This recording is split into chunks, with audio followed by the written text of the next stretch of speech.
आचार्य रुद्रेश्वरन आप सभी को प्रणाम करता हूं। श्री शिव महापुराण के अंतर्गत चल रहे रुद्र संहिता के प्रथम खंड में आज 15वें अध्याय का श्रवण कर रहे हैं। सृष्टि का वर्णन। नारद जी ने पूछा कि हे पितामह, आपने बहुत सी ज्ञान बढ़ाने वाली उत्तम बातों को बताया, कृपया इसके अतिरिक्त और भी जो आप सृष्टि एवं उससे संबंधित लोगों के बारे में जानते हैं कृपया बताइए। तो ब्रह्मा जी बोले कि हे मुने, हमें आदेश देकर के जब महादेव जी अंतर ध्यान हो गए थे तब मैं उनकी आज्ञा का पालन करते हुए ध्यान मग्न होकर के अपने कर्तव्यों के विषय में सोचने लगा। उस समय भगवान श्री हरि ने ज्ञान प्राप्त कर मैं सृष्टि की रचना का निश्चय किया और भगवान विष्णु मुझे आवश्यक उपदेश देकर के वहां से चले गए। भगवान शिव की कृपा से ब्रह्मांड से बाहर वैकुंठ धाम में जा पहुंचा और वहीं निवास करने लगे। सृष्टि की रचना करने के उद्देश्य से मैंने भगवान शिव और विष्णु का स्मरण करके जल को हाथ में ले करके ऊपर की ओर उछाला। इससे वहां एक अंड प्रकट हो गया जो 24 तत्व समूह था। वह विराट आकार वाला अंड जड़ रूप में था। उसे चेतना प्रदान करने हेतु मैंने कठोर तप किया और 12 वर्षों तक तप करता रहा। जब श्री हरि विष्णु स्वयं प्रकट हुए और प्रसन्नता पूर्वक बोले, विष्णु ने कहा कि हे ब्राह्मण, मैं तुम पर प्रसन्न हूं, जो इच्छा हो वह वर मांग लो। भगवान शिव की कृपा से मैं सब कुछ देने में समर्थ हूं। ब्रह्मा बोले, महाभाग, आपने मुझ पर कृपा करी है। भगवान शंकर ने मुझे आपके हाथों में सौंप दिया है। आपको मैं नमस्कार करता हूं। कृपा कर इस विराट 24 तत्वों से बने अंड को चेतना प्रदान करिए। मेरे ऐसा कहने पर विष्णु ने अनंत रूप धारण करके अंड में प्रवेश कर गए। उस समय उनके सहस्त्रों मस्तक, सहस्त्रों आंख और सहस्त्रों पैर थे। उनके अंड में प्रवेश करते ही वह चेतना युक्त हो गया।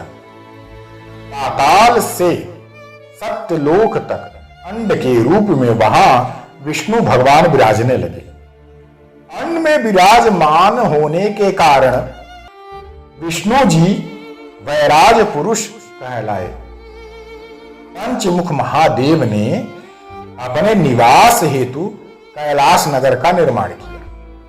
देवर्षि संपूर्ण ब्रह्मांड का नाश होने पर भी वैकुंठ और कैलाश अमर रहते हैं, इनका नाश नहीं हो सकता।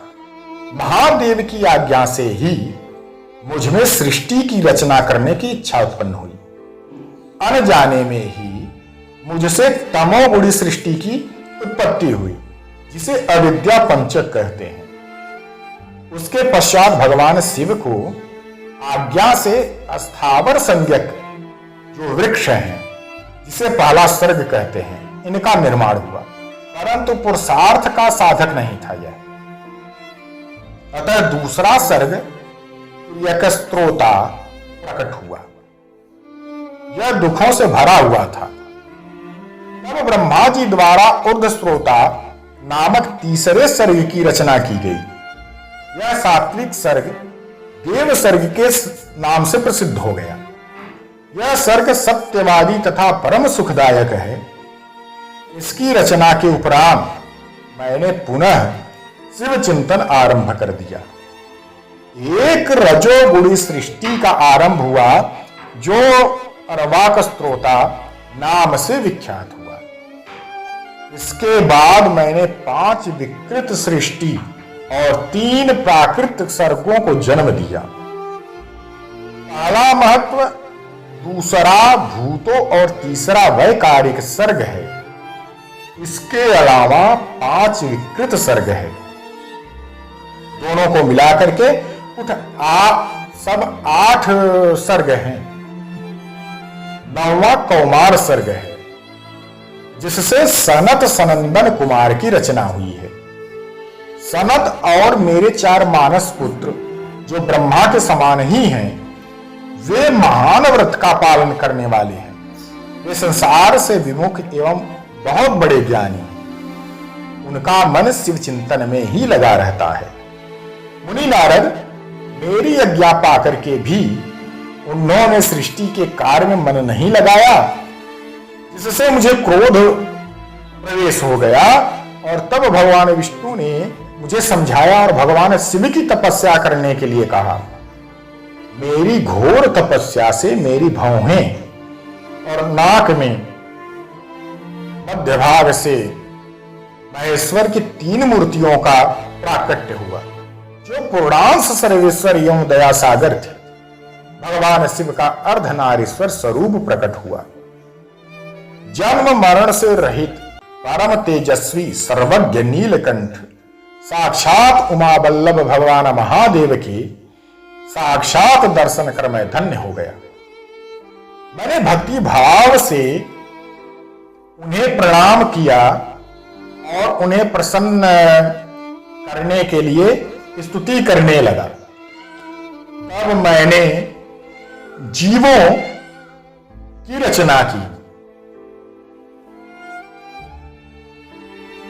और भगवान शिव से प्रार्थना करने लगा। और भगवान ने हमारी प्रार्थना को स्वीकार करते हुए रुद्र गणों की रचना की। तब मैंने उन्हें पुनः पुकारा, देवेश्वर शिवशंकर, अब आप संसार की मोह माया में लिप्त ऐसे जीवों की रचना करें जो मृत्यु और जन्म के बंधन में बंधे हों। यह सुनकर महादेव जी हंसने लगे और कहने लगे, हे ब्रह्मा, मैं जन्म और मृत्यु के भय में लिप्त जीवों की रचना नहीं करूंगा, क्योंकि वे जीव संसार रूपी बंधन में बंधे होने के कारण दुखों से युक्त होंगे। मैं सिर्फ उनके उद्धार का प्रयत्न करूंगा, उन्हें परम ज्ञान प्रदान कर उनके ज्ञान का विकास करूंगा। हे प्रजापति, इन जीवों की रचना आप ही करें। मोह माया के बंधन में बंधे इस प्रकार के जीव की सृष्टि करने पर भी आप इस माया में नहीं बंधेंगे। मुझसे इस प्रकार कहकर के महादेव शिव शंकर अपने पार्षदों के साथ वहां से अंतर्ध्यान हो गए। आज के लिए बस इतना ही। आप सभी को प्रणाम। हर हर महादेव।